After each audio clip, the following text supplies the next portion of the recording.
alegria, com muito prazer, com assim, uma satisfação imensa, eu recebo uma das idealizadoras desse projeto, que é o hashtag Orgulho do Meu TCC. Me conte, foi bem de férias? Ai, com certeza, descansar, né? Depois de tanta correria de um ano como esse, de me dedicar 100% ao trabalho, era importante dar uma parada assim para colocar a cabeça no lugar também. Colocar a vida em ordem. Para quem não sabe, Jéssica apresentou o TCC agora, no finalzinho de 2020, e foi numa dessas orientações que nós recebemos a arquiteta Tamires Oliveira, para tirar dúvidas da Jéssica e da Thalita. E aí, nessa conversa, surgiu o hashtag Orgulho do Meu TCC. Poxa, foi muito legal. Muito... E assim, algo que saiu assim de modo espontâneo, muito rápido, muito espontâneo. E, claro, nós convidamos aqui para apresentar o seu orgulho do seu TCC, fresquinho, recém-saído do forno. Quanto tempo de apresentação? Tem um mês? Já tem um pouquinho mais de um mês. Pouco mais de um mês. Foi dia 16 de dezembro de 2020. Pois é. Então, se apresente, fale como é que surgiu o tema, como você iniciou as pesquisas e apresente a sua tela. Fique à vontade, viu? Ok.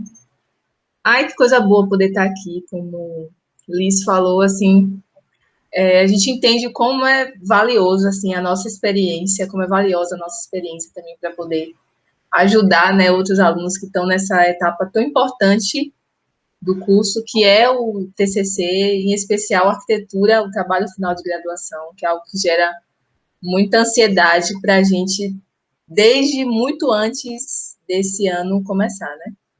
Sim. E o meu trabalho, eu estava até pensando sobre isso hoje, de que ele foi, na verdade, a segunda opção.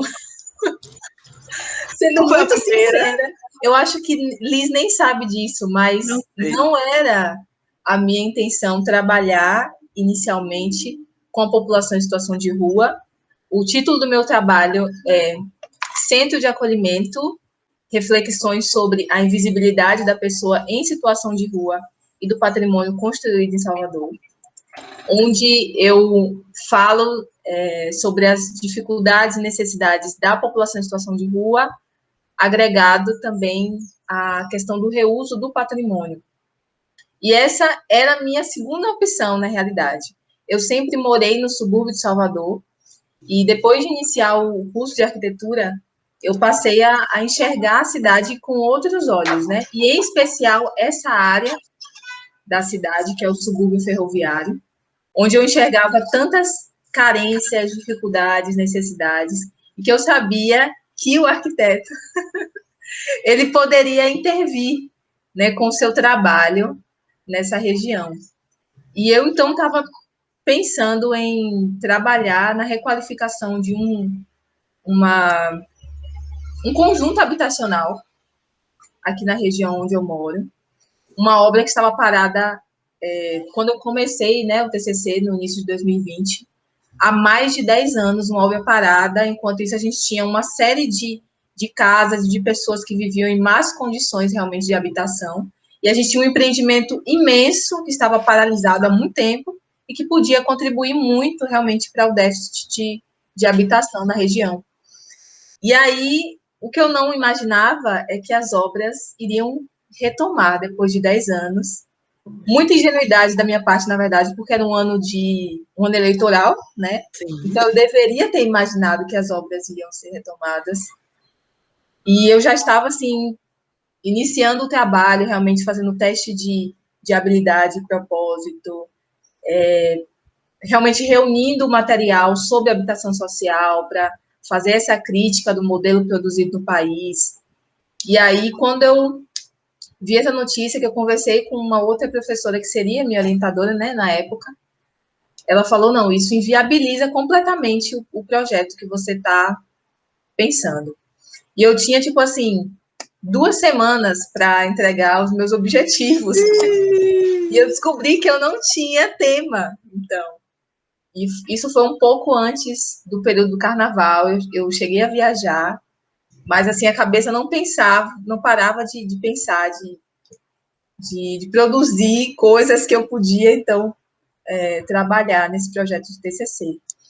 Então isso assim eu já começo assim trazendo essa experiência para que quem está assistindo saiba que nem sempre as coisas vão seguir a linha como a gente imaginou, né? A gente não tem o controle de tudo, a gente não tem. Exatamente. Na hora do vamos ver, você pode precisar mudar de tema, e aí faz o quê? Da mesma forma, mesmo depois de ter escolhido o tema e começado a trabalhar, ainda assim você percebe que muitas vezes o caminho do seu trabalho, do seu projeto, ele pode ir mudando um pouco. Então, realmente estar aberto, flexível, dar realmente atenção para essas coisas que podem mudar realmente no processo, né? E foi muito isso que eu experimentei ao longo do trabalho. Mas, assim, como o Liz falou, é não apenas um trabalho recente, né, que acabou de sair do forno, mas algo de que eu me orgulho muito de verdade, no final das contas.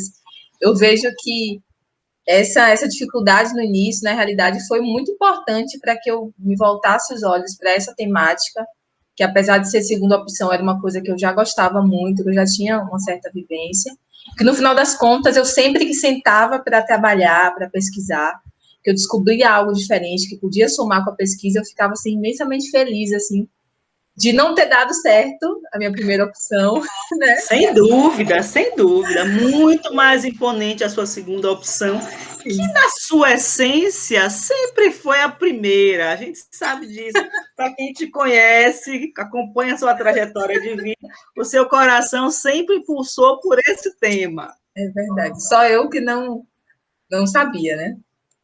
Então, acho que, basicamente, assim, para dar essa contextualizada, foi isso que aconteceu, né? E aí, então, eu queria trazer um pouco dessa apresentação, assim, já mostrando algumas das dificuldades e os impasses que eu tive no momento Mas do isso é um trabalho. ponto importantíssimo, Jéssica, porque é uma coisa que eu falo sempre. Na hora de buscar o tema do TCC, busca algo pelo qual você é apaixonado, algo que realmente faça o seu coração bater, os seus olhinhos brilharem. Porque se não for dessa forma, na hora que surgirem as dificuldades, e elas vão surgir, não tenha dúvida disso, né? Por mais que você se prepare, as dificuldades elas vão surgir, porque é um processo, TCC é um processo de transformação em que as minhas lagartinhas viram borboletas. E voam! E Jéssica daqui a pouco vai voar também, né, Jéssica? Vou voar. É importante fazer isso, é importante lidar com o tema que esteja, né, no âmago da sua alma. Com certeza. Acho que isso fez muita diferença, Liz, também, porque nós começamos as aulas no presencial, depois começou a pandemia, a gente foi, né, para o EAD, essa coisa mais online. E, assim, muita gente ficou realmente muito desmotivada com as coisas que nos aguardavam à frente, né, que a gente não sabia exatamente o que ia acontecer. A gente tinha muitas dificuldades nesse sentido também, porque se o TCC já era presencial, já era uma coisa que temia muito as orientações presenciais, imagine algo que era desconhecido, né, para todo mundo, para os alunos, para os professores. Então, trabalhar alguma coisa que você gosta, realmente era algo que me deu muito ânimo realmente para trabalhar todos os dias, apesar de ter uns dias que você está melhor, outros dias que você não está tão bem assim, né? Então, deixa eu apresentar aqui. Com certeza. Mas quando a gente faz aquilo que a gente ama, tudo dá certo. No final, tudo dá certo. Como eu já falei sobre o tema dele, né? Centro de Acolhimento, reflexões sobre a invisibilidade da pessoa em situação de rua e do patrimônio construído em Salvador, a minha cidade. Tem um poema do Manuel Bandeira que eu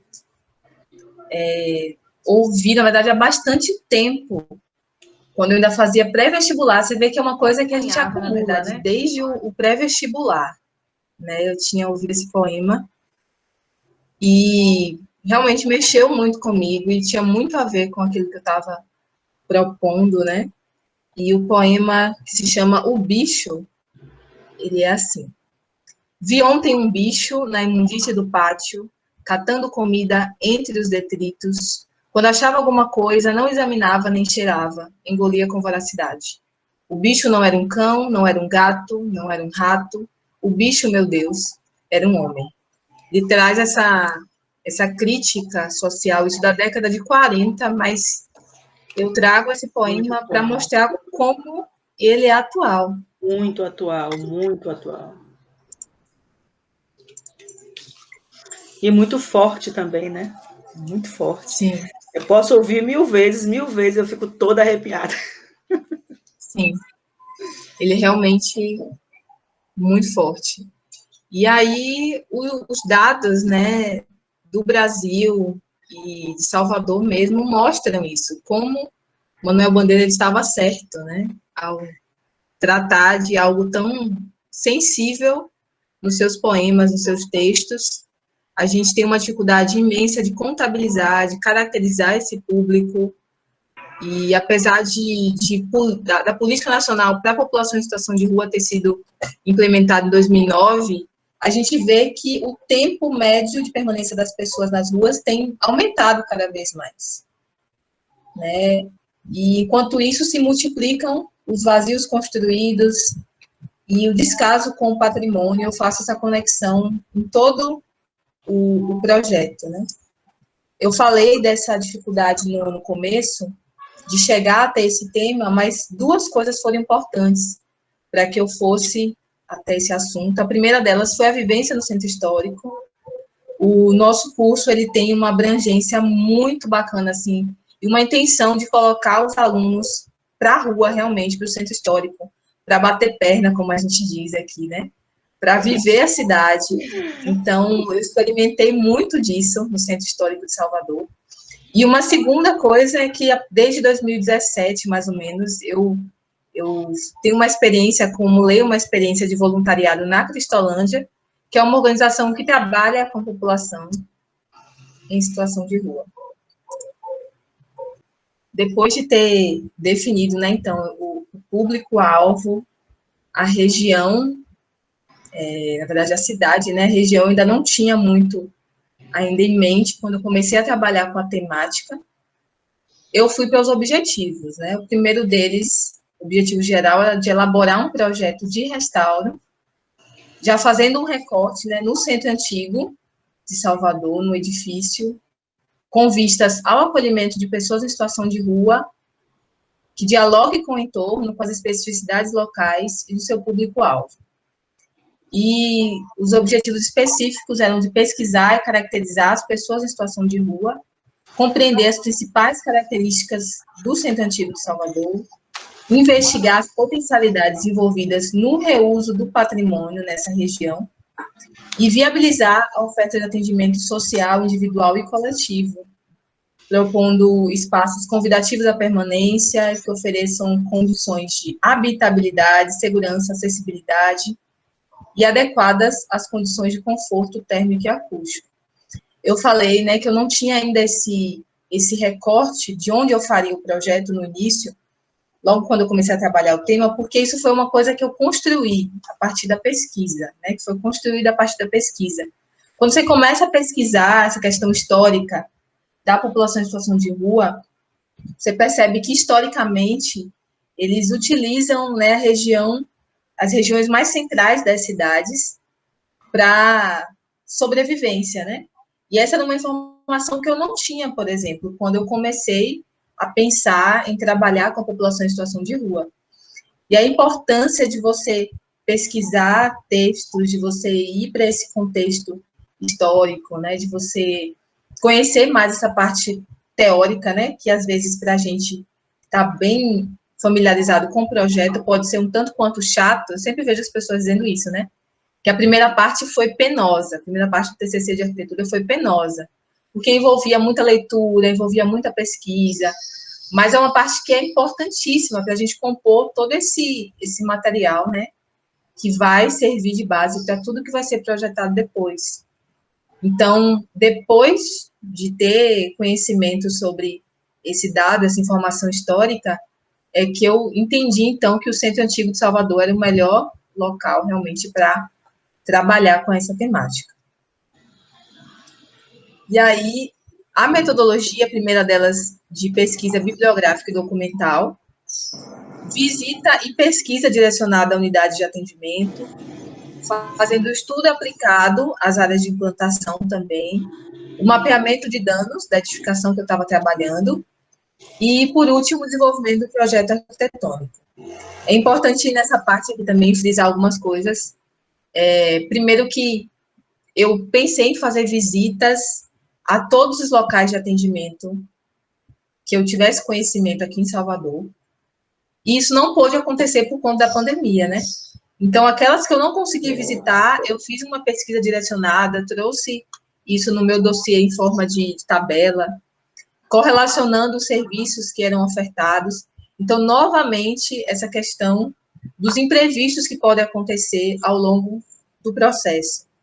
Eu, no início, também eu havia pensado uma metodologia um tanto quanto diferente do que eu trabalhei ao longo do projeto, que eu assisti uma apresentação de uma ONG também muito reconhecida aqui em Salvador, apesar do pouco tempo de existência, que é a Salvador Invisível, e eles diziam que tudo que está relacionado à população em situação de rua, tem uma frase que eles falam: nada sobre nós sem nós. A importância dessa população está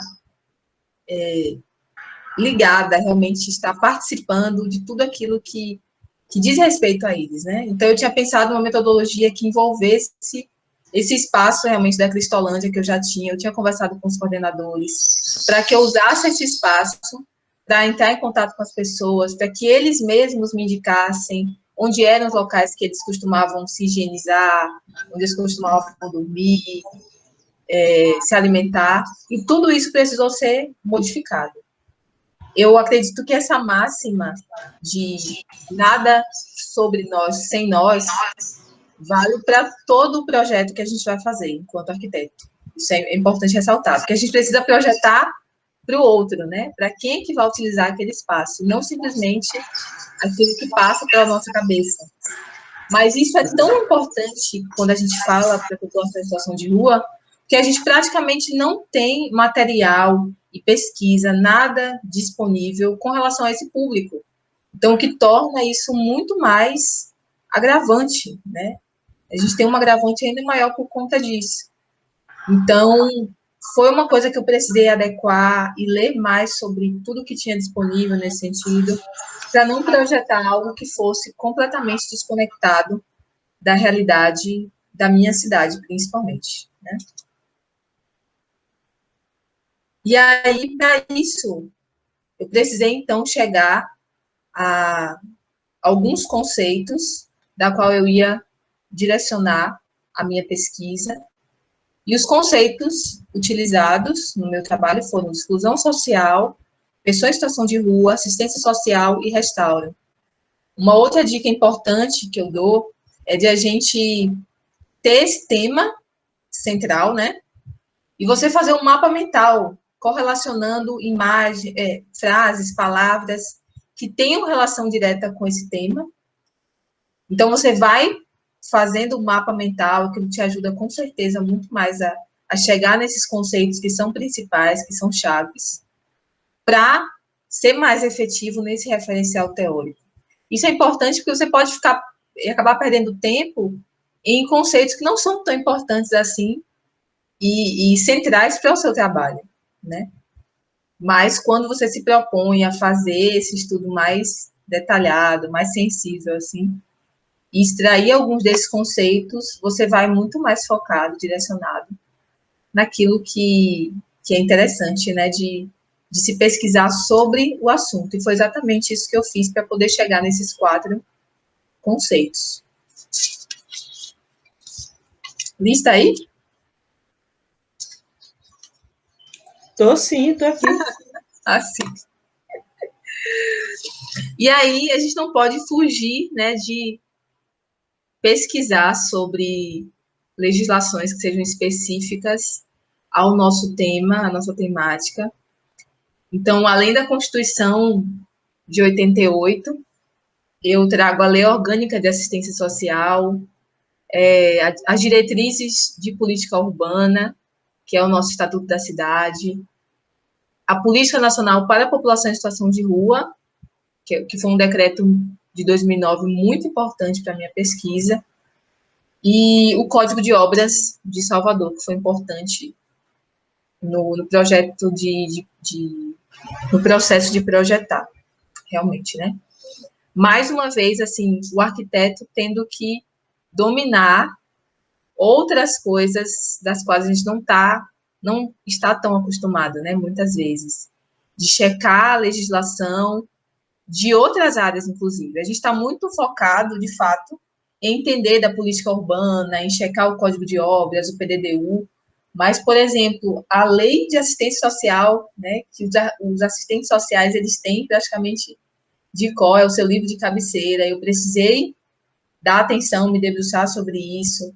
A Política Nacional para a População em Situação de Rua também, que foi algo que eu falei, que foi super importante para entender o que é que o Estado definia e trazia como garantia para esse público, para identificar o que estava sendo atingido ou não, né? Então, foram pontos, assim, chaves e que eram de outras áreas, mas que eu, enquanto arquiteta, precisava conhecer, né, mais sobre esse assunto. Então, foi importantíssimo isso. E aí, no estudo da arte, eu faço esse histórico, quase como uma linha do tempo, de como é que as coisas aconteceram, de como os centros de acolhimento e os espaços de acolhimento à população em situação de rua, no geral, têm sido tratados desde então, começando de início pela igreja, que sempre foi, desde o começo, muito interessada em cuidar do mais vulnerável, em cuidar do menor, do pequeno, do necessitado, amparado justamente por esses ensinamentos de Cristo. A gente tem, inclusive, a criação da Santa Casa de Misericórdia, que está muito associado a isso. Outras iniciativas que surgem a partir da década de 80, como a Pastoral Povo de Rua, que já era uma coisa, assim, uma iniciativa da igreja, ainda por cima, mas que já tinha a associação do indivíduo, né, de outras pessoas, da população, nesse trabalho. E aí vem o surgimento de ONGs em 2009, a partir de 2009, com a Política Nacional para a População em Situação de Rua. Isso fica ainda mais latente, assim, como o Estado também precisava ter a sua participação nisso, né? Se associar a ONGs, organizações que já estavam trabalhando nisso há muito tempo, com pouca intervenção do Estado. E, nesse quesito, eu acho importante até mencionar que foi uma motivação importante para que essa política acontecesse, foi o massacre da Sé, em 2004, não sei quantos lembram, mas um massacre que aconteceu numa das praças em São Paulo, onde 7 pessoas em situação de rua foram assassinadas durante a noite enquanto dormiam. Então, foi necessário que um crime bárbaro e que teve repercussão nacional acontecesse para que, de alguma forma, o Estado viesse a pensar com mais cuidado, desse mais atenção ao que estava acontecendo a essas pessoas. Mas, ainda assim, né, tendo essa política já estabelecida no país, muitas vezes o conceito era um tanto quanto higienista, né? Muitas cidades, inclusive Salvador, estavam recebendo eventos esportivos importantes, estavam crescendo na questão turística também. Salvador sempre foi uma cidade que é considerada patrimônio nosso, né? E tinha esse atrativo turístico muito efetivo, assim. Então, o conceito higienista era muito de vamos tirar essas pessoas aqui da rua para a gente poder limpar, né, a imagem da cidade. E não necessariamente com uma preocupação de cuidar, de fornecer mecanismos realmente para tirar essas pessoas dessa situação em que elas se encontravam, né? Mas um marco de 2009, com a Política Nacional para a População em Situação de Rua, são a criação dos chamados centros POP, né? que tem algumas ainda que estão em atividade hoje em Salvador, mas teve um grande número também que fechou nos anos seguintes, onde ofereciam uma série de serviços para a população em situação de rua, inclusive a possibilidade de se inscrever em programas sociais, o que foi muito importante também nos anos de 2012 e 2013, mais ou menos. Né? Como referências projetuais, aqui não está aparecendo a imagem, voltou, agora apareceu. Primeiro, é um centro de acolhimento aos sem-tetos, né, homeless, lá no Texas, em 2010. E esse projeto ele me chamou muito a atenção, porque a materialidade dele, né, que é mista de aço, concreto e vidro, e os moradores dizem que ele se parecia com um farol de esperança para aquela região. Né? Durante a noite, com essa vista noturna que eu trago para vocês, essa imagem, o prédio inteiro se ilumina e, de fato, essa construção representou isso mesmo, uma mudança para aquela região e para as pessoas que se utilizavam do serviço e para aquelas que não se utilizavam também, né? E eu acho interessante também que ele é um bloco de atendimento muito bem situado. Enquanto aquele conceito higienista tinha essa ideia de colocar a pessoa em situação de rua o mais distante possível do centro da cidade, de onde tinha maior visibilidade, esse bloco lá no Texas, ele fica muito bem situado, no centro da cidade, realmente. E eu escolho ele também por ter um pátio central, que é uma proposta para promover a interação, visto que a pessoa em situação de rua, ela tem os seus vínculos familiares ou fragilizados ou rompidos, então isso dificulta muito realmente o contato, né, entre a equipe e de uma pessoa em situação de rua com outra também. Então esse é um projeto excelente.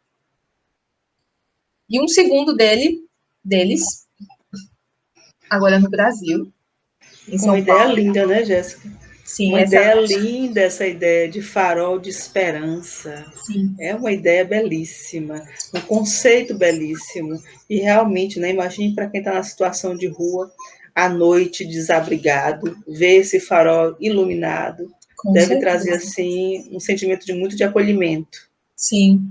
A senhora falando agora, eu até lembrei que no site do Arquidele, ele disse que, inclusive, nessa região, o número de roubos, de assaltos, diminuiu consideravelmente. Olha E a aí. gente tem, né, uma série de implicações a partir da instalação de um equipamento como esse, e Pois coisas é. muito positivas, assim, porque se instalou esse bloco interessantíssimo nessa região. Em São Paulo, a gente teve uma iniciativa semelhante para também trabalhar com a pessoa em situação de rua, que é o projeto Oficina Boracéia, de 2003, ele é um pouco mais antigo, e ele é a adaptação de um galpão de uma oficina de veículos na Barra Funda, em São Paulo. Então, eu trago esse projeto também por isso, né?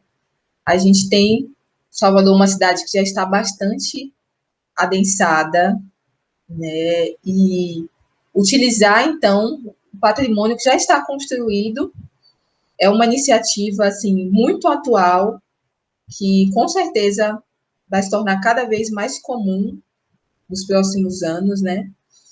E eu trago esse projeto também por ele ser uma iniciativa do poder público e das ONGs.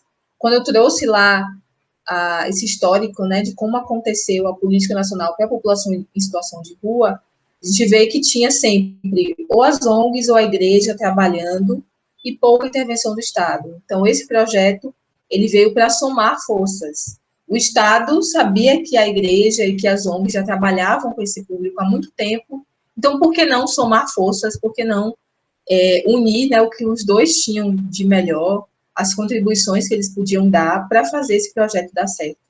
Então, uma excelente ideia também, que se adequa muito bem também à realidade de São Paulo, né?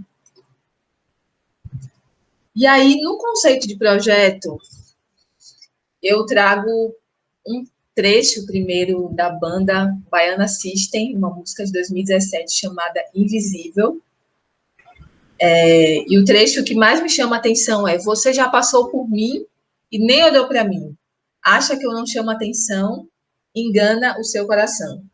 E aí eu faço já um adendo, é que o processo de projetação, ele é muito diferente, né, de pessoa para pessoa, mas eu sempre tive um apreço e um interesse muito grande por música, é uma coisa que eu amo de verdade.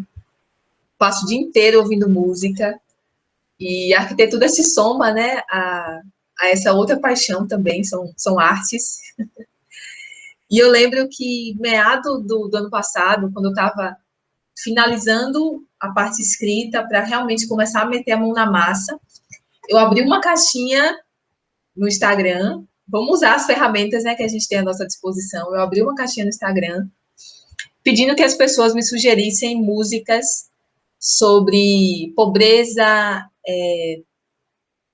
Ai, meu Deus, quais eram as palavras-chave que eu usei? Pobreza, desigualdade social, coisas desse sentido, né? E as pessoas me mandaram diversas opções, possibilidades de música. E eu criei uma playlist chamada Invisível no Spotify, um aplicativo de streamings, né? E essa playlist se tornou a minha companheira, assim, de projeto. A partir dessas músicas, refletir um pouco melhor sobre a minha temática. Tinha dias em que a coisa não ia realmente, né? Eu ficava muito travada, e aí eu começava a fazer croquis, ouvindo as músicas, pensando nas provocações, né? Dos raps, de outros estilos musicais também. E essa música do Baiana System era uma das minhas favoritas, que estava na playlist. E esse trecho sempre me chamou a atenção, e eu consegui conectá-lo, né, com a minha ideia de conceito. E o conceito... Interessante que você me trouxe essa música, né, para tratar do vídeo, e eu fiquei muito chocada, porque não é o tipo de música que eu costumo ouvir, né? Eu colocaria algo mais Tom Jobim, algo mais Vinícius, né, Caetano, por aí. Mas sou eu, né? O projeto ele é seu, o orientador tem um limite. Até aqui eu vou, depois é com você. Então, o projeto é seu, a essência é sua. O máximo que eu posso fazer é direcionar. Mas coisas como essa é a essência do orientando, são as conexões que ele faz. E essa conexão com a música é belíssima, belíssima. A música que te tocou é também uma música muito forte. Né? Sim, exatamente. Ela é uma música muito forte. E acho que exatamente por isso que me chamou tanta atenção, assim, de expressar por meio da música exatamente aquilo que as minorias, né, no geral, desejam dizer, ou desejavam dizer. Que bom. E aí o conceito de projeto, então, é essa invisibilidade, tanto do indivíduo em situação de rua, quanto do patrimônio, né? Eu parto da ideia da compreensão do ser humano como o maior patrimônio a ser preservado, mas que existe um ponto em comum entre a pessoa em situação de rua e o patrimônio. Ambos estão nesse cenário de negligência, né? Onde a gente olha e não quer enxergar a situação que ambos estão.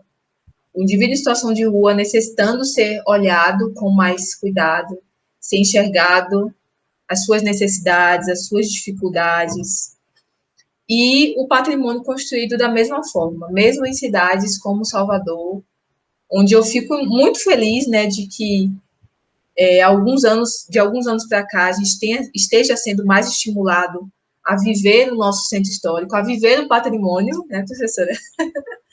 Mas eu acredito que ainda existe... A viver o patrimônio, né? Eu estou aqui, olha aqui onde estamos, no viver o patrimônio. Viver o patrimônio. Mas ainda há um longo caminho, né, realmente a ser percorrido. Então, para quem conhece Salvador, que está, o núcleo que está além ali do Pelourinho, daquela área mais visível, né, inclusive pelas mídias sociais, percebe que há muitos muitos vazios urbanos, muita carência da comunidade. De intervenção, realmente, de prédios que são belíssimos, que guardam história, que escondem história dentro de si e que ficam, por vezes, abandonados. Então, eu faço essa conexão entre a invisibilidade dessas duas preciosidades, na verdade, né, que é o indivíduo e o patrimônio. E para entender, então, melhor um pouco dessa área, entendendo que o indivíduo se utiliza muito mais dessas áreas centrais da cidade, eu defini o Centro Antigo de Salvador, que, segundo um estudo de 2013, ele é o território da capital que mais resguarda referências e concede sentido de identidade aos moradores. É interessante que sempre que traz alguma coisa, inclusive na mídia, né, sobre Salvador, é sempre o centro histórico, é sempre o centro antigo, né? Aquela visão que as pessoas realmente têm da cidade. Então, é o território que mais resguarda referências, que tem muita história para contar, mas que também é um território que traz coisas indesejadas, né? Que, infelizmente, é essa questão da mendicância, de pessoas vivendo nas ruas, que é muito triste. E aí, essa área, apesar de ter tanto sentido para nós, de ser uma área tão valorizada para os baianos, para os soteropolitanos, ela passa por um processo de esvaziamento há pelo menos 4 décadas, e eu trago 2 motivos principais, né? O primeiro deles é a criação do Centro Administrativo da Bahia, que vai para aquela região lá da Paralela, e, em segundo, a retirada da população de menor renda.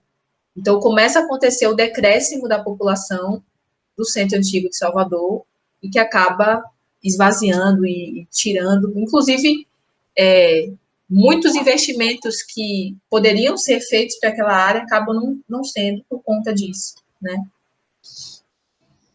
E aí tem todo um trabalho que a gente vai, então, sintetizar e relacionar com mapas, né, a importância do geoprocessamento também para isso, de escolher uma poligonal que esteja próximo dessa área de intervenção, para que a gente faça a análise topográfica.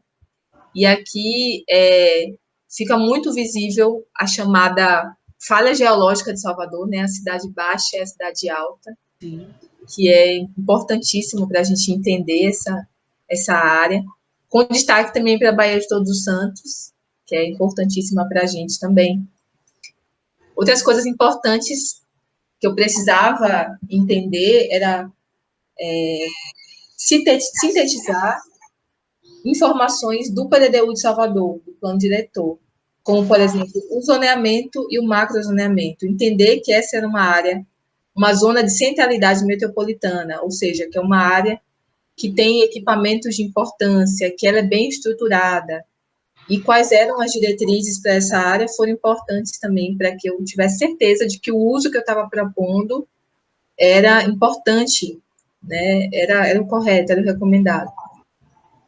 E na macroárea também, uma macroárea de urbanização consolidada, todas essas informações eu retirei do PDDU de Salvador, com essa imagem, né, que eu trago aqui ao lado, mas fiz essa aplicação dentro da minha poligonal de estudo para relacionar realmente essas informações, né, no final das contas. E aí uma investigação um pouco mais aprofundada sobre o uso do solo, como é que são as edificações, as construções nessa área, quanto de área verde a gente tem, de vazios construídos também na região, o comércio que é predominante, né, na área, comércio e uso misto, a gente tem bastante, mas a gente tem também uma área que é predominantemente residencial. Então, tudo isso fica muito mais fácil da gente visualizar quando você espacializa isso no mapa, né? De você ter essa visão mais ampla dessa área a partir de uma imagem que a gente produz, que eu produzi durante esse processo. Da mesma forma, compreender o gabarito de altura, como é que funciona. Então, a gente vê edificações de 1 e 2 pavimentos até 10 ou mais pavimentos. É uma área que tem gabaritos diversos, né? Mas, assim, as vias, as vias principais da cidade, como, por exemplo, a Avenida 7 de Setembro, a própria Rua Chile, elas têm pavimentos maiores, né? E uma concentração muito maior de serviços também nessa região. Então, isso é importante sintetizar. Outro dado importante é que a área que eu escolhi, ela está dentro de uma área de proteção cultural e paisagística. E boa parte da poligonal dentro de uma área de proteção rigorosa, né? A gente tem o próprio Pelourinho, que é patrimônio da humanidade pela Unesco. Então, essa é uma área que a gente tem visibilidade, uma grande visibilidade, e, portanto, nem tudo o que se passa, muitas vezes, na nossa cabeça pode ser executado nessa área, né? Então, para isso, eles criaram, no PDD1, um mapa para proteger esse frontispício da cidade, delimitando a altura permitida de gabarito, as intervenções que podem ser realizadas, um material um tanto quanto completo, que eu precisei consultar também para chegar até essas informações, né? Investigar a infraestrutura urbana também foi muito importante para se ter uma ideia de como é esse espaço, né, infraestrutura urbana nessa área. E algumas coisas, assim, eu identifiquei muito. Primeiro, eram as vias locais, que eram, a grande maioria delas, muito estreitas e ocupadas por veículos, pelo menos um dos lados. Uma coisa que é muito comum também em Salvador, e nessa região da Avenida 7, é a ocupação do comércio informal. Então, as pessoas ficam sempre competindo com os carros, com as mercadorias. É uma característica dessa região. A gente tem alguns pontos de ônibus que estão sem cobertura, e também por ser uma área onde tem muito comércio, uso misto, muitas vezes o lixo fica acumulado nas calçadas. Então, é uma infraestrutura que está mais ou menos dessa forma, assim, né? Em toda a poligonal. Mas é uma área que tem passado por importantes modificações nos últimos anos, principalmente. Em 2019, em 2018, iniciou as obras de requalificação do Centro Antigo. A gente já tem alguns trechos que estão concluídos, e entre algumas dessas propostas estão o alargamento das calçadas, justamente para evitar essa competição do pedestre com o comércio informal, o piso tátil, instalação de piso tátil, de sinalizadores, assim como, acho que uma que é bem importante para essa questão da paisagem, né? Toda a iluminação e a fiação vai passar a ser subterrânea. É uma área que tem hoje ainda muitos postes e acaba ficando muito poluída realmente a imagem da cidade. Então, essa é uma intervenção que vai ser muito importante para essa região também. E aí, investigando também os equipamentos urbanos da poligonal, eu identifiquei pelo menos, né, 6 equipamentos, e a grande maioria deles, assim, esmagadora, são relacionadas à cultura e a lazer. Então, mostra como essa área é rica de equipamentos nesse sentido. E a imagem 5, né, que essa aqui é a do Multicentro de Saúde da Carlos Gomes, mas a grande maioria dos demais, assim, são museus, são locais de arte, atrativos turísticos, né, também. E áreas verdes e espaços públicos, também identifiquei vários, alguns menores, outros maiores, uns um pouco mais escondidos. Uma deficiência muito grande de áreas verdes também, são poucas os espaços de área verde. E algumas dessas praças necessitando de requalificação, realmente. A exemplo do Largo de São Bento, que fica ao lado da minha área de intervenção. Quanto à mobilidade urbana, é uma área, assim, muito bem servida no que diz respeito a transporte, a acesso. É possível chegar por meio de ônibus. A gente tem 2 terminais na poligonal. E a gente tem também o terminal turístico náutico, então dá para chegar pelo mar. A gente tem o plano inclinado, o próprio elevador Lacerda, que ele não é apenas para turismo, né, para tirar foto, mas ele realmente é um transporte que funciona para conectar a cidade baixa com a cidade alta. Então, é uma área que é muito bem servida com relação à mobilidade urbana. Isso é um ponto muito positivo, assim, para a utilização desse local também. E aí, as tipologias arquitetônicas e construtivas são bem diferentes, né? A gente tem muitas construções antigas que têm o térreo ocupado pelo comércio e praticamente os pavimentos superiores pouco alterados, né? Mas a gente tem também um gabarito muito diferenciado, isso eu mostrei antes, lá no mapa. Na imagem 3, a gente tem aqui 3 diferentes alturas, né? E estilos arquitetônicos também, tudo muito junto, muito misturado. E a gente tem a presença também de construções tombadas, né? Patrimônios nossos. A exemplo do Mosteiro de São Bento, que é uma construção de 1582. Então, tem arquiteturas muito diferenciadas e que todas estão muito juntas e conversam, assim, nessa região também. E a área de proteção ambiental da Baía de Todos os Santos, que eu também falei no início, ela abrange 13 diferentes municípios, incluindo Salvador. Então, é algo importantíssimo para a gente também, uma APA que fica muito próximo do local onde eu escolhi para a minha intervenção, e que não podia, é claro, ficar de fora, né, de ter pelo menos uma parte que falasse um pouco sobre esse espaço. Agora, já partindo um pouco para as pré-existências, elas ficam na Avenida 7 de Setembro, são 2 construções nessa zona de centralidade metropolitana, e estima-se que elas tenham sido construídas no século XIX, porque a gente tem essa imagem aqui de 1923, com a inauguração dos bondes, né, daquela região, e as construções já estão aqui, já aparecem nessa imagem, né, esses 2 casarões aqui da esquina, né?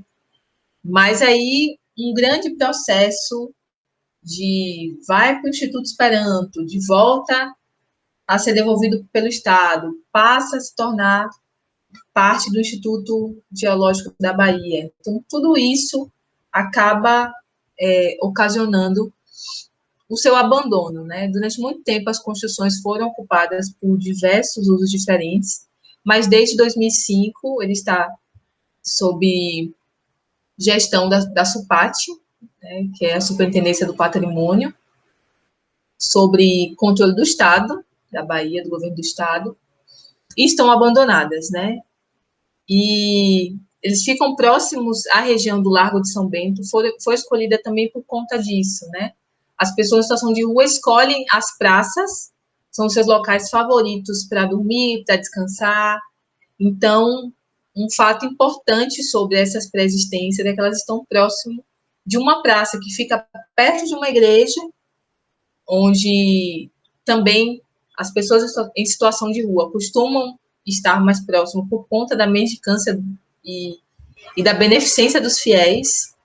Então, eu enxerguei essas 2 pré-existências como o espaço e o local específico e perfeito que eu precisava realmente para instalar um equipamento como o meu, né?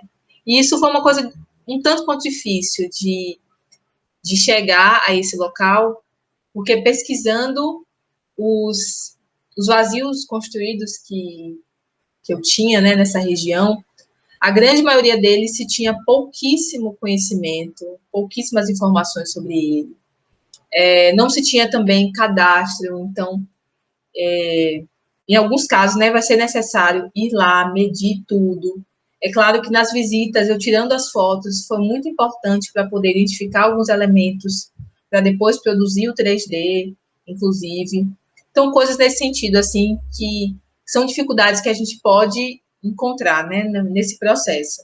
Mas, no final das contas, essa era uma área que estava realmente de acordo com o que eu precisava, apesar de que o meu projeto, eu realmente queria fazer ele muito maior, para poder agregar muito mais pessoas, mas acabou se tornando realmente um local, assim, muito propício para o uso que eu estava propondo. E estratégico também, né? Um local assim escolhido de modo estratégico para abarcar aquela população específica. Exatamente. Ele está próximo da igreja, ele está na região do centro, ele fica próximo de uma praça. É possível chegar a pé, enfim, todas as formas possíveis de acesso para essa população estavam à disposição, né? E aí, estudar, né? Então, depois de escolhido, a gente estuda a questão do vento, trazendo a carta solar de Salvador, outros instrumentos que a gente pode usar também para identificar a questão de onde o sol nasce, onde ele se põe, qual é a relação que isso tem com a nossa edificação, como isso vai ficar na fachada. Isso tudo para se adequar às questões de conforto são muito importantes também. Então, são estudos que a gente faz direcionado para essa existência, né, que eu fiz no caso. E aqui já trazendo imagens das próprias edificações que eu fiz no final de 2019, na verdade. Então, mostrando os danos presentes na fachada, como ele está muito pichado, tem paredes, a materialidade está muito defasada já, a gente tem aberturas que foram fechadas, vedadas, janelas quebradas, enfim, presença de crosta negra, muita coisa, assim, nessas construções. Aqui eu trago outras imagens que mostram mais de perto esses danos da fachada, e todas essas imagens que eu tirei, não foram apenas essas, né, eu coloquei só algumas na apresentação, mas serviu para que eu elaborasse um mapa de danos, né, onde a gente pega essa fachada e localiza os danos que estão presentes. Então, o desgaste da materialidade, essa achura em vermelho. A gente tem a oxidação nos gradis, vidros e esquadrias quebrados. Toda essa fachada que é praticamente inteira grafitada ou pichada. A presença de crosta negra, os vãos que estão obstruídos, né? Trazendo aquelas imagens, agora de uma representação mais técnica, que foi importantíssimo realmente para intervir nos danos presentes na edificação por meio do projeto. E aí vem, então, o cadastro, né? Pegar essas imagens e adequá-las a esse espaço realmente interno da edificação. Então, as duas edificações, elas têm ocupam, né, uma área de 392,81 metros quadrados, num terreno de 824,6 metros quadrados, e uma área construída de 710. São dois casarões, como eu falei, o casarão 105 e o 106, que são conectados um com o outro, tendo o acesso de pedestres e aqui aos fundos o acesso de serviço. Então, esse cadastro foi imprescindível, assim, para identificar os acessos, as áreas, fazer a melhor distribuição do projeto dentro da área existente. Foi importantíssimo ter esse cadastro comigo, né? E como eu falei, se eu não tivesse isso, é claro, ia ter que correr atrás, procurar, se fosse o caso, ir lá, realmente medir, mas foi importante já ter esse material à disposição, né? E aí eu fui, então, a partir das áreas pré-existentes. Não, na verdade, esse aqui é o pavimento superior, que tem apenas do casarão 106, que é o casarão maior. E aí, a partir disso, foi então que eu elaborei a minha proposta projetual, primeiro investigando as teorias do restauro. É importante porque trabalhar com restauro, você tem que ter um embasamento teórico muito firme, porque nem toda intervenção que a gente faz numa unidade arquitetônica, no caso de uma reforma simples, a gente pode fazer, por exemplo, no restauro, né? O restauro crítico, que foi a linha que eu escolhi para guiar a minha proposta projetual, ele diz que qualquer intervenção dirigida, na verdade, ele define que restauração é qualquer intervenção dirigida a devolver a eficiência ao produto ou atividade humana, ponto. Mas ele considera que cada obra de arte ela é única e que as construções elas são importantes testemunhas da história. Então, portanto, deve-se fazer uma visível diferença entre aquilo que é antigo e aquilo que é novo. E constata-se também que o desuso das edificações leva ao arruinamento, que é exatamente o que está acontecendo com os casarões 105 e 106 na Avenida 7 de Setembro, assim como em outros tantos casarões, né, da cidade de Salvador e no país. Então, como diretriz de projeto, eu trago a proposta de espaços convidativos e abertos. Isso é importante porque o indivíduo em situação de rua, ele é muito desconfiado, né, inclusive pelo cenário de segregação que ele já tem experimentado, né, vivido. Então, quanto mais visível e aberto a gente cria esse espaço, menos eles têm essa sensação de desconfiança e consequentemente, mais aceitabilidade do espaço, do projeto. A valorização dos espaços comuns, então, em todo tempo, eu proponho espaços que possam ser utilizados para convivência, assim, mesmo quando não é o uso específico dele, mas um espaço que possa se transformar em um espaço de convivência. Espaços ventilados e aconchegantes, amplos, iluminados, e garantir, claro, a segurança no albergue, para que as pessoas tenham também uma noite de sono tranquila. Quanto a isso, é importante, assim, ressaltar que nessa vivência de voluntariado na Cristolândia, era interessante como as pessoas que utilizavam do espaço da Cristolândia, eles se sentiam tão seguros ali, tão protegidos ali, que muitos aproveitavam um espaçozinho qualquer que tinham lá, mesmo que não fosse necessariamente utilizado para dormir, mas eles se encostavam e acabavam pegando sono. Porque muitas vezes passavam a noite inteira acordado, com medo de acontecer alguma coisa com eles, então não dormiam. E aquele era um espaço realmente que eles consideravam de muita segurança e que eles tinham certeza de que ali nada iria acontecer-los de mal, então acabavam adormecendo. Então era realmente essa sensação de segurança que eu quis em todo o tempo, não só no albergue, mas em outros espaços também, evidenciar. E aí o programa As Necessidades eu criei 7 setores diferentes que foram pensados a partir dos projetos que eu já mostrei anteriormente, né, das referências projetuais e dessa vivência realmente, né, e eu dou destaque para esse roxinho, que é o setor de lazer, onde a gente tem o espaço de convivência, que ele é bem grande, praticamente toda aquela área descoberta do terreno, e a horta comunitária e a biblioteca, que são espaços com mobiliário e onde tudo foi pensado para que as pessoas pudessem se conectar umas com as outras, né?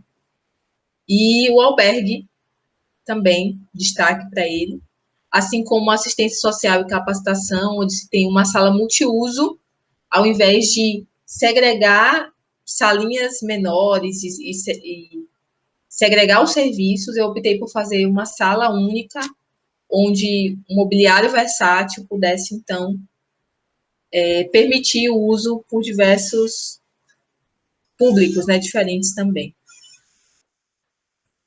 E aí, agora trazendo já, então, esse programa, associando com o cadastro que eu mostrei anteriormente, eu faço uma setorização rápida de como é que isso vai ser, estudo, material de estudo, né, realmente, de estudar como é que isso ia funcionar, a questão dos acessos de pedestre, o acesso de serviço, e setorizar isso para ter uma visão espacial ainda melhor do espaço foi muito, muito importante mesmo. Até chegar, então, no projeto, né? O projeto, então, do Centro de Acolhimento, ele visa oferecer soluções diversas para o cuidado da pessoa em situação de rua, através de um espaço acolhedor que preste atendimento às necessidades básicas, assistência social e capacitação, de maneira a contribuir com o resgate da autoestima e da autonomia do indivíduo.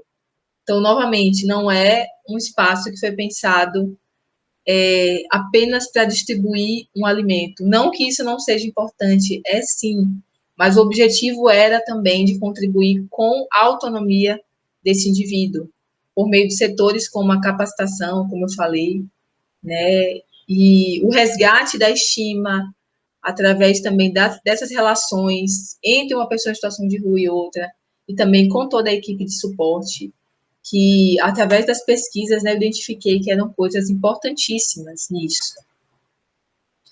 E aí o projeto, ele passa agora a ter uma área de 463,24 metros quadrados de área ocupada, área construída um pouquinho maior também, 850,18 metros quadrados, mas os acessos de serviço, eles são basicamente os mesmos, apenas com a criação de um acesso PCD aqui na lateral, para permitir uma melhor fluidez, realmente, da pessoa em situação de rua com mobilidade reduzida ou com deficiência. Eu faço o emprego de materiais muito utilizados na região, né, com destaque para a telha cerâmica, onde no restauro crítico a gente fala sobre ambiência, a importância de se respeitar a ambiência. Ou seja, no centro antigo a gente tem um número enorme de casinhas e outras construções que usam sempre a telha cerâmica. E eu proponho um outro material, que ele, apesar de conseguir vencer maiores vãos com mais facilidade, mas ele não está de acordo com a ambiência dessa região. Então, por isso eu escolhi continuar utilizando a telha cerâmica colonial e no paisagismo criando uma mistura de piso intertravado com áreas de jardins, que fosse um desenho mais ortogonal, assim, tivesse linhas mais retas, mas que fosse mais simples também para não destacar tanto com relação à edificação. Essa é uma preocupação que todo mundo que faz trabalho de restauro deve ter também, né? De que nenhuma das soluções que a gente traz para o projeto acabe sobressaindo em relação à obra em si, já que a gente considera que realmente o patrimônio construído, ele é uma obra de arte, né? Como eu falei anteriormente, através das ideias do César Brandi, que é o defensor do restauro crítico. Então, essas foram coisas que eu pensei muito enquanto eu estava projetando o tempo todo, né? E aí eu trago um isométrico dessa implantação, de mais ou menos como é que ela iria ficar dentro da área, para mostrar um pouquinho mais detalhado para vocês aqui como é que fica isso em planta baixa, então, né? Trazendo os layouts das áreas. E esse é o primeiro setor, que é o de acolhimento, onde eles têm guarda de volumes, triagem e toda essa circulação vertical. Vale ressaltar que, inicialmente, eu pensei em colocar o dormitório PCD na parte de baixo, para não ser necessário a instalação de uma plataforma elevatória, de um elevador. Mas é um público que já sofre tanto com segregação por ser uma pessoa em situação de rua, ainda por ter algum tipo de deficiência. Então, eu não queria segregá-los, né, de dormir em um local que fosse diferente dos demais, no térreo, enquanto os demais dormiam na parte de cima. Então, por isso, apesar de a construção ter apenas 2 pavimentos, na verdade, um térreo e um primeiro pavimento, eu optei por instalar uma plataforma elevatória justamente para facilitar o acesso dessas pessoas à parte de cima. No segundo setor, a gente tem, primeiro, o refeitório, que é toda essa área aqui com as mesinhas. Eu trago mesas retangulares, justamente para permitir o agrupamento das mesas. Ela pode facilmente se tornar um espaço de convívio. Você põe as mesas para o lado, né, ou agrupa elas, e pode transformar aquele num espaço onde dá para fazer diversas outras atividades e agregar novos usos também. Um outro destaque é a instalação de pias para a higienização das mãos. E a gente está nesse contexto de pandemia, onde a gente percebe que uma coisa tão simples quanto lavar as mãos, higienizar as mãos, pode ser muito importante para impedir a disseminação de um vírus, né?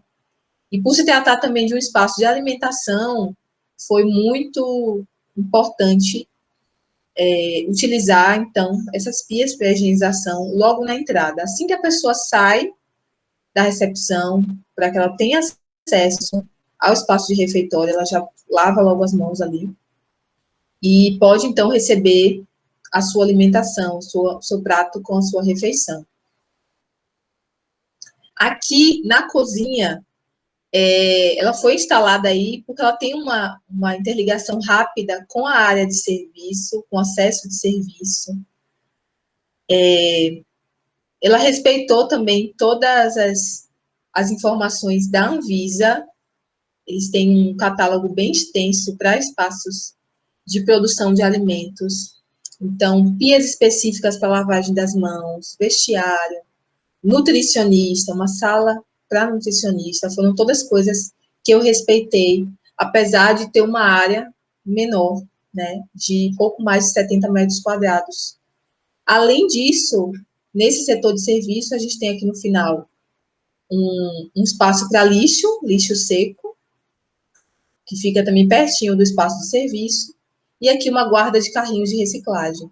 Durante as pesquisas, eu identifiquei que um número muito grande de pessoas em situação de rua sobrevivem da reciclagem. Então, poderia se tornar um empecilho para a utilização do serviço, não ter um local para colocar o carrinho. Eu vou participar do atendimento, vou usufruir de tudo que esse espaço tem, mas o meu carrinho de reciclagem vai ficar onde? Onde é que eu vou deixar? Então, eu reservei 9 vagas aqui na parte dos fundos, justamente para que as pessoas pudessem deixar o seu carrinho de reciclagem lá, em segurança, né?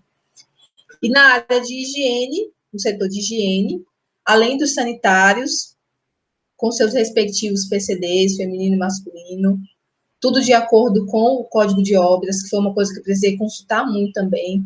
Qual a quantidade de pias, qual a quantidade de bacias sanitárias, né? A área mínima. Tem também a barbearia. Eu fiz uso da irregularidade, né, do próprio lote para poder instalar essa barbearia. Ela também é muito aberta, muito ampla de visibilidade, justamente para diminuir aquela questão que eu falei, da sensação de desconfiança que a pessoa em situação de rua tem. Então, eu instalei estrategicamente, realmente, essa barbearia, e sem contar que pode ser um espaço também de aprendizado, né, onde podem ser ministrados cursos nessa área de cabeleireiro. Então, todo esse espaço pode ser utilizado para isso também, né. Seguindo para o pavimento superior, mais uma vez, o acolhimento com a circulação vertical, esse hall que se abre para outros espaços. O primeiro deles é o espaço de capacitação, com a sala multiuso, que eu tinha dito no início, onde a gente tem um mobiliário que é muito versátil, muito diferente. A gente tem banquinhos, você pode fazer o agrupamento das mesas também para ministrar algum tipo de curso, ou você pode simplesmente tirar as mesas e fazer alguma dinâmica de grupo.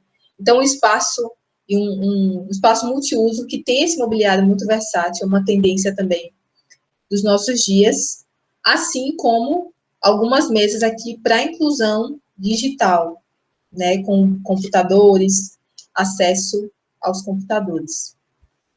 Nos dormitórios, no albergue, eu crio alas separadas, tendo a ala masculina muito maior, porque nas pesquisas é possível identificar que existem muito mais homens vivendo nas ruas do que as mulheres, então tudo isso foi observado. E algumas camas, alguns dormitórios para PCD, para as pessoas com deficiência. E também elas não foram simplesmente agrupadas num único local, né? Mas essas vagas estão distribuídas dentro da área para cada dormitório, tanto na ala feminina quanto na ala masculina. Isso tudo sendo, claro, proporcional à quantidade de camas, né, que a gente tinha no espaço. E aqui a administração se tornou importante criar um espaço de descanso para os funcionários, para os voluntários, também uma área de secretaria, de coordenação, onde a administração ela pode receber, né, pessoas que estejam dispostas a ajudar. Então, criar um espaço onde é possível ter reunião, armários para armazenar informações também sobre as pessoas que estão sendo assistidas, tudo isso fica concentrado nessa parte da administração.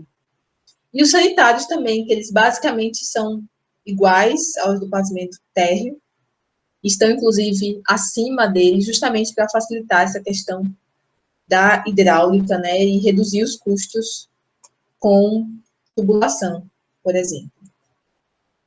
E aí, eu fiz 5 cortes no projeto, e o corte AA e o corte BB, eles mostram, né, algumas coisas importantes do projeto, como, por exemplo, esse coroamento tão bonito que a gente tem, e que não fica evidente em planta baixa, né, delimitando as alturas que eu especifiquei para as portas, para as janelas, as esquadrias que eu estava propondo, e as antigas também, assim como as aberturas, estrutura, tudo isso é muito mais fácil de ser visto a partir do corte, né?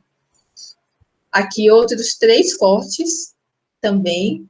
Nesses aqui, nos cortes transversais, já fica mais evidente as inclinações do telhado, a instalação dos reservatórios, né, a presença da escala humana, né, no sanitário, outros elementos de fachada, como balaústres, que a gente tem também.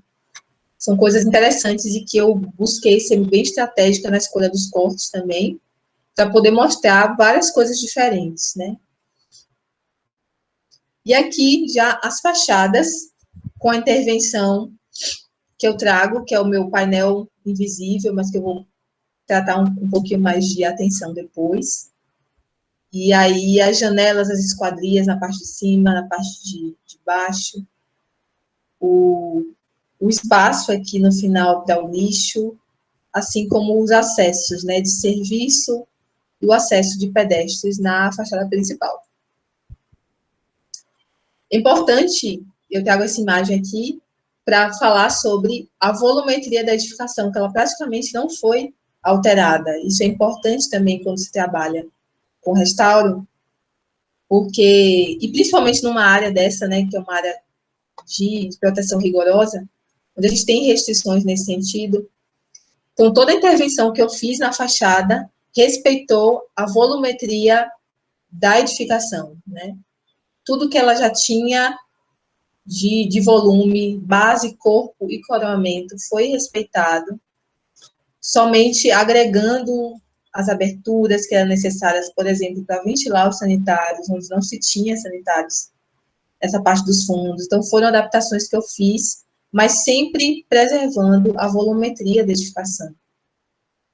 E aí, pensando numa arquitetura que reforça as relações humanas, eu crio, então, alguns mobiliários compartilhados, né, que eles foram usados para serem compartilhados.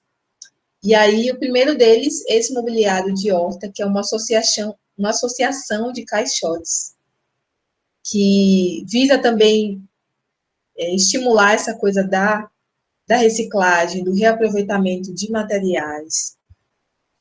Ele se conecta muito bem com o projeto também, porque, como eu falei, tem muitas pessoas em situação de rua que trabalham com material reciclado. Então, é um material que é conhecido deles, né? Só que eles ganham um novo uso, eles ganham um novo sentido, uma nova função. Então, isso é bem interessante também dessa proposta que eu trago. E a outra ideia que eu quis trazer com essas propostas é de que são materiais que a gente muitas vezes não dá valor, né? Como, por exemplo, o caixote, que ele é muito facilmente descartado, mas que se a gente der um olhar, uma olhada a mais, uma atenção maior, ele pode se transformar numa coisa muito legal, de muita serventia. E o mesmo também eu pensei para o mobiliário de biblioteca, que também é uma composição de caixotes, uma associação de caixotes, onde é possível guardar os livros. Eu acho super legal, porque um mobiliário como esse, ele pode ser muito importante para despertar nas pessoas o desejo de ler. É tipo assim, você está lá circulando e você olha aquilo ali, desperta, né, inicialmente, a sua curiosidade pela forma como a coisa está organizada, e aí, a partir disso, você pode se interessar por algum título, e eles iriam interagir, então, uns com os outros, ali, olhando e tal. Então, foi basicamente o que eu pensei quando eu estava projetando esse mobiliário de biblioteca. Outro detalhe dele é que ele tem alguns espaços que são fechados, né, em MDF, justamente para permitir que os livros sejam guardados. Durante o dia, eles estão aqui, sendo expostos, onde qualquer pessoa pode pegar, pode interagir, crianças mais velhas também. E aí, à noite, esses livros são retirados e colocados dentro do armário, e eles ficam lá guardadinhos. Isso é bem legal também. E aí, falando um pouco mais agora sobre o chamado painel invisível, o Restauro Crítico, ele defende que toda e qualquer intervenção que se faça numa pré-existência, você precisa evidenciar o que é material antigo e o que é material novo. Eu falei, né, que o Restauro Crítico considera que as nossas construções, elas são importantes testemunhas da história, né? Então, é preciso que a pessoa olhe para aquela edificação e perceba que aquilo foi feito depois. Então, o painel invisível vem dessa preocupação também. Ele foi executado em aço cortem, ele foi pensado para ser executado em aço cortem, mede 5,40 por 4,80, mas é claro, ele não é feito inteiro, né? Então, ele foi separado em pedaços menores, até para facilitar a fixação, a instalação e tudo mais. É considerado uma arquitetura bioclimática, essa ideia do painel invisível, porque nós temos essa fachada principal, ela é poente. Então, quando você cria um elemento na frente, né, como uma barreira para que a incidência solar chegue até o cômodo, isso também facilita a troca de ventilação e os ganhos de energia, né, realmente, naquele espaço. E a ideia da invisibilidade, né, eu proponho nesse painel que ele tenha pequenas aberturas distribuído em boa parte desse painel, mas aberturas que ao longo do dia as pessoas passam para um lado, passam para o outro, e não percebem com muita facilidade por serem realmente muito pequenas, mas que à noite, com o acionamento das luzes da parte interna da edificação, ele demonstra, então, essa imagem, que é como se fosse uma mancha nessa fachada, né? E é exatamente assim que acontece com o indivíduo em situação de rua. Basta um pouquinho de luz para que isso se revele uma beleza, né, realmente, que existe nesse indivíduo. Então, ele se torna, além de um elemento estético no projeto, um manifesto também à invisibilidade, que se relaciona diretamente com o meu conceito de projeto, com tudo aquilo que eu pensei para esse espaço, em planta baixa, na escolha dos materiais e tudo mais. É um verdadeiro manifesto à invisibilidade. E aí, já indo para as considerações finais, né? Todo esse trabalho, ele me trouxe, me despertou muito para a dificuldade de quantificar, de caracterizar esse público, como as muitas profissões, elas devem estar, assim, dar mais atenção para a população em situação de rua. Há muito que cada profissional pode contribuir, né, mesmo muitas vezes não sabendo como, e por que não o arquiteto e o urbanista, né, que esse profissional que é treinado realmente para enxergar potencial, onde muitas vezes nem há tanto potencial assim, e a gente olha e pensa numa ideia que pode ser muito interessante, que pode vir a agregar valor para aquilo, Mas o Centro Antigo, ele é um espaço que já tem muito potencial. O indivíduo em situação de rua, sem dúvida, também. Então, o arquiteto e urbanista tem essa responsabilidade social também, de aplicar tudo aquilo que ele aprendeu na academia para benefício também dessa população. E é exatamente isso que eu queria trazer com esse projeto. Né? Desmistificar também a ideia de que arquiteto ele só trabalha, né, em decoração ou para pessoas que têm grande renda, né? E, na verdade, a nossa atividade profissional ela é muito abrangente. A gente tem habilidade suficiente e é capacitado o suficiente para transformar edificações que estavam, por exemplo, em desuso, como é o caso desse meu projeto, em projetos que tenham relevância social. E era exatamente isso que eu queria trazer com o meu projeto, assim, de estar realmente muito mais conectado o trabalho do arquiteto e do urbanista com a realidade local da cidade, com uma temática social, assim, que tinha muito a ver comigo e que era muito atual também naquilo que a gente tem vivido, né, hoje. E é basicamente isso, foi muito desafiador, por conta das diferentes possibilidades de uso, muito complicado também pensar em ornar o novo com o antigo, de maneira que aquilo que era novo não sobressaísse o que era antigo.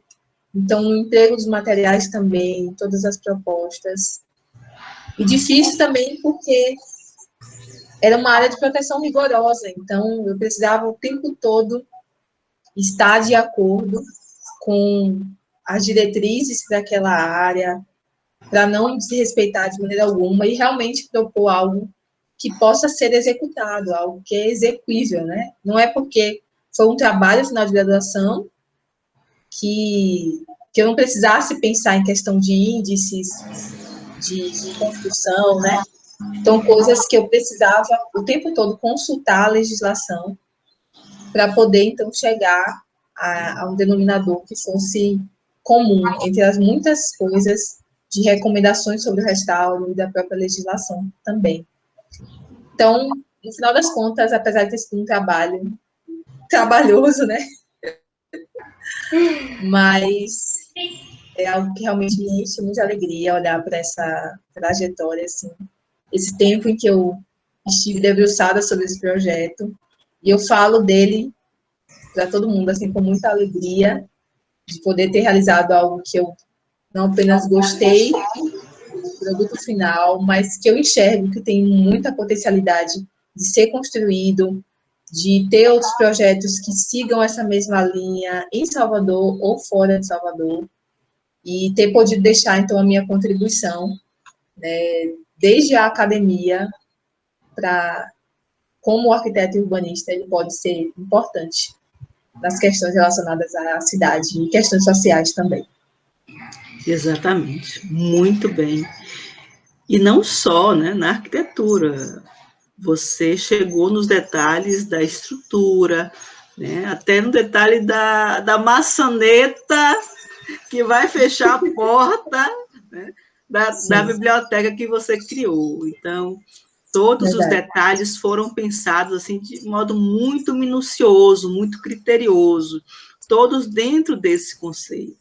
Orientar esse trabalho foi uma honra para mim, né, porque é muito gratificante para o professor quando nós temos alunos comprometidos com aquilo que estão fazendo. Então, isso nos dá, assim, uma satisfação muito grande. E Jéssica, né, foi essa aluna dedicada e comprometida. Até porque não tivemos férias, né? Bom, se você quer que eu seja sua orientadora, vamos começar logo. Então, julho, meados de julho, a gente estava já estávamos trabalhando muito. Então, agendamos um horário de toda semana, tínhamos um horário previsto, mas que na hora que o bicho pegasse, liga que eu atendo. Sim, eu acho que essa é uma coisa importante demais, professora. Disciplina, de verdade. Porque nas outras disciplinas de projeto, a gente tem o professor muito mais próximo ali, né, no sentido de orientação. É fato que a gente teve isso também, tem isso no TCC, com certeza, como a senhora falou, desde as férias, mas eu entendo que o TCC, ele é quase que um caminho mais solitário, realmente, de você se debruçar muito mais sobre aquilo, sozinha, né, de sentar e dizer, caramba, eu vou pensar aqui o que é que eu posso agregar, pensar em todas as possibilidades possíveis antes de chegar até você, até o orientador, né? E é claro que sempre quando a gente falava, a senhora tinha alguma outra coisa que a gente não tinha pensado nesse tempo de reflexão. Mas de ter essa coisa consigo mesmo, sobre o seu trabalho, já que é um trabalho que precisava ter a minha cara também, né? Isso. Como você falou, se fosse para colocar uma outra música, para você colocar uma outra música, seria uma outra música, não seria a do Baiana System. Isso. Mas esse trabalho tinha que ter a minha cara, né? Então, eu precisei ter muita disciplina, e que é uma coisa que é importante para quem está assistindo e está prestes a fazer o TCC, de delimitar, assim, metas diárias. Eu fazia isso. Então, assim, hoje eu vou, por exemplo, hoje eu vou terminar o programa de necessidades. Hoje eu vou fazer a setorização e vou espacializar o programa. Hoje, na primeira parte, né? Hoje eu vou definir a minha metodologia. Metas diárias, assim, não a tão longo prazo, né? Mas coisas que você vai fazendo aos pouquinhos. E é interessante que eu até me enxerguei um tanto quanto pessimista nesse processo, porque às vezes eu fazia umas metas que era muito fácil, assim, de cumprir durante o dia. E aí eu terminava, no meio da tarde, eu ficava assim, poxa, ainda tem um saldo aqui, eu consegui fazer tudo que eu tinha planejado para esse dia, olha aí, ainda tem um saldo de tempo. E aí eu passava para as coisas que eu tinha planejado para o dia seguinte. Então, isso é importante pra caramba, assim, para você ter um desempenho legal naquilo que você está se propondo a fazer, é ter realmente essa disciplina. Foi uma coisa que fez muita diferença para mim no processo mesmo. Fantástico, fantástico. Suas dicas são perfeitas. Agora me conte em relação às ferramentas de trabalho. O que você utilizou? Eu vi que você utilizou o Canvas para fazer a parte do caderno, não é? O que mais que você utilizou? Quais foram as ferramentas utilizadas e quais foram as suas principais dificuldades na produção e na execução do projeto?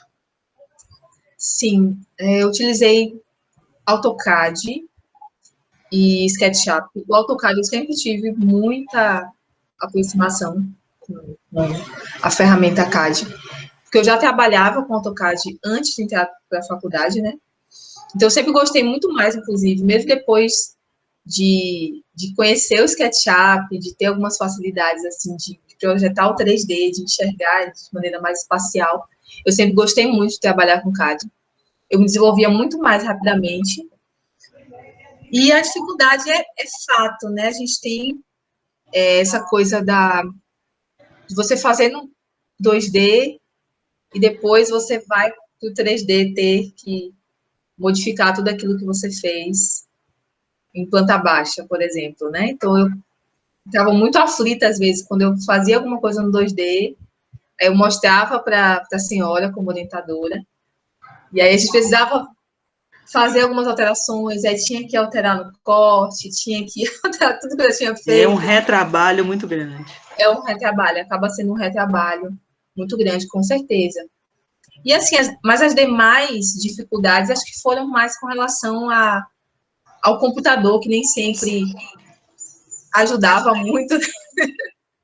Então, ele travava e eu ficava sem paciência, algumas coisas. Aí eu saía, ia ali, vou tomar um sol, tomar um vento, enquanto ele resolve o que ele quer fazer da vida.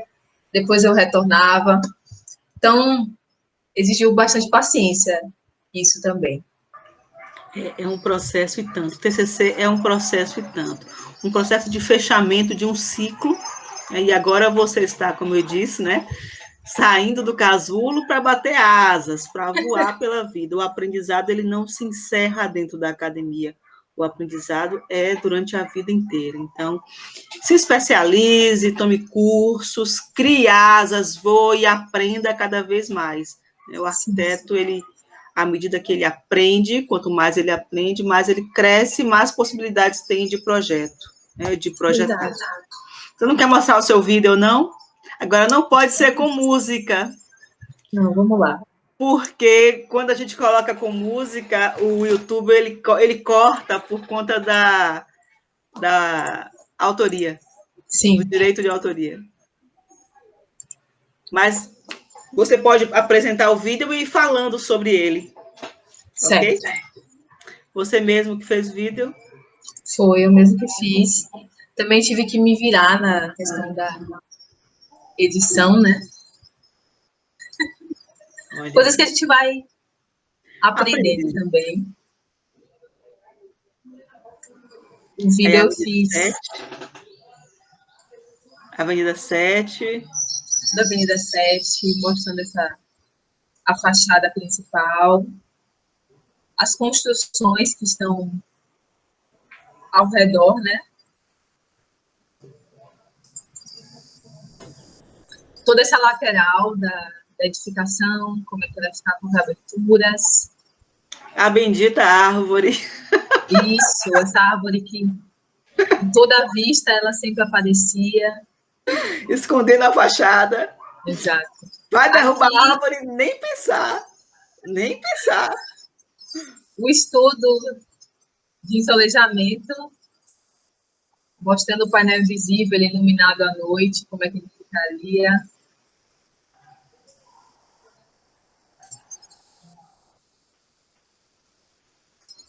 E aqui uma vista drone, né, que a gente chama, mais de cima, tendo essa ideia geral do conjunto, né? Na ambiência. Muito bem, muito bem, muito bem, muito bem, muito bem. Muito bem, parabéns pelo trabalho belíssimo, riquíssimo, de conceitos, de sentimentos, de ideário, de arquitetura, de detalhamento, de integração com a cidade, de olhar para a cidade, de olhar para o outro.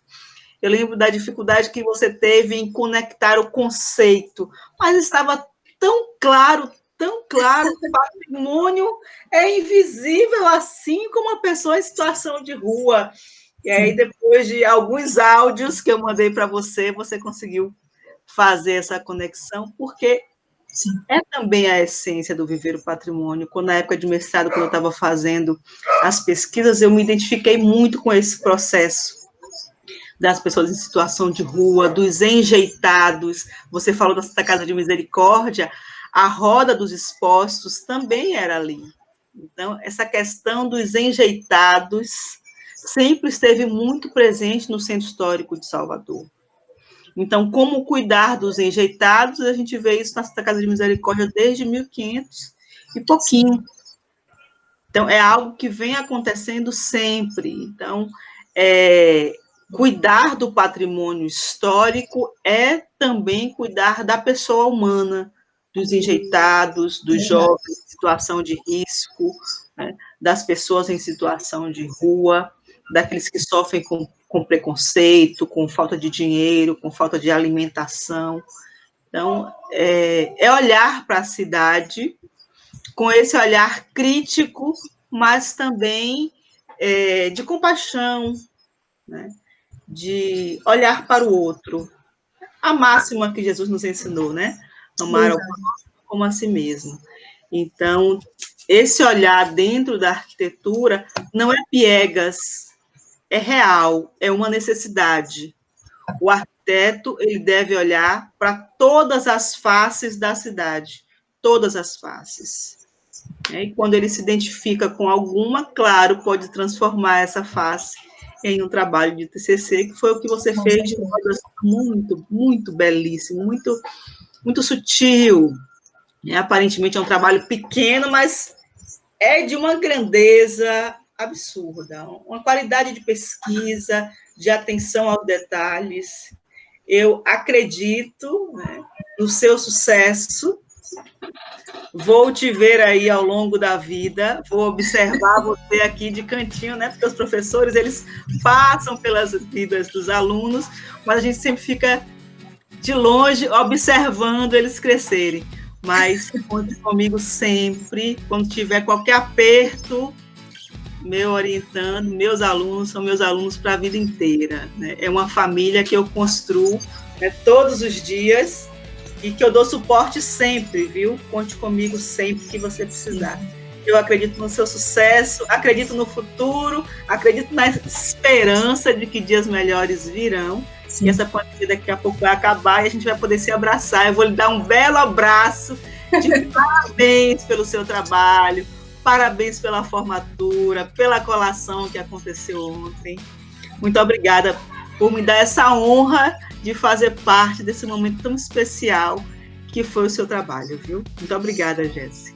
Eu que agradeço, professora, primeiro pela paciência, né, pelo cuidado de todos esses meses, né, que a gente pôde caminhar junto, assim. Como a senhora falou, é um marco, de fato, né, na nossa vida, chegar ao TCC, finalizar a graduação. E, assim, com certeza, a sua ajuda seria impossível chegar num resultado como esse.